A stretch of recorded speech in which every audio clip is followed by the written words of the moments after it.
నక్షత్రముల గురించి తెలుసుకుందాం. మనకి 27 నక్షత్రములు. మొదటిది అశ్విని నక్షత్రం. ఈ నక్షత్రంలో జన్మించిన వారు రూపగుణములు కలవారు. వీరు తెల్లగా మరి చామంచాయ శరీరము సన్నగా నుందురు. మధ్యం శరీరం గౌరవ మర్యాదలు వీరికి ప్రధాన గుణములు. విద్యావంతులు, ధనవంతులు, గౌరవనీయుల సంఘము సంచరించు. బాల్యంలో అనారోగ్యంతోని, వయసులో సుఖవంతముగాను, ధనమును అసంతృప్తి జీవితం అనుభవించరు. మొత్తం మీద వీరు అదృష్టవంతులని చెప్పవచ్చు.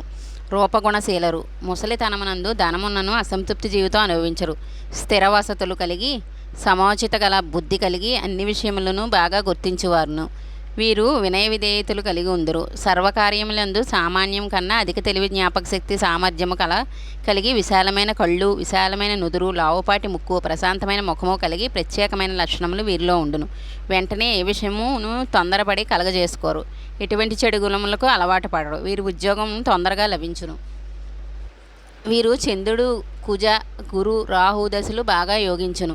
వీరు 61 సంవత్సరములకు అనారోగ్యము, శరీర పీడ కలుగును. వీరు ధనవంతులు, శౌర్యవంతులు అగుదురు. వీరు జాతిరాయి ఉంగరం వైడూర్యం. ఇది చిటికిన వేలుకు ధరించాలి. దీని అధిపతి కేతువు. దీనివల్ల ఆరోగ్యము, కీర్తి, ధనలాభము కలగజేయను. కార్యసిద్ధి, ధనలాభము చేకూరును. ఇది పిల్లి కన్ను వలె ఉండును. దీని మధ్య దారము వలె గీత కనిపించును. ధన్యవాదాలు.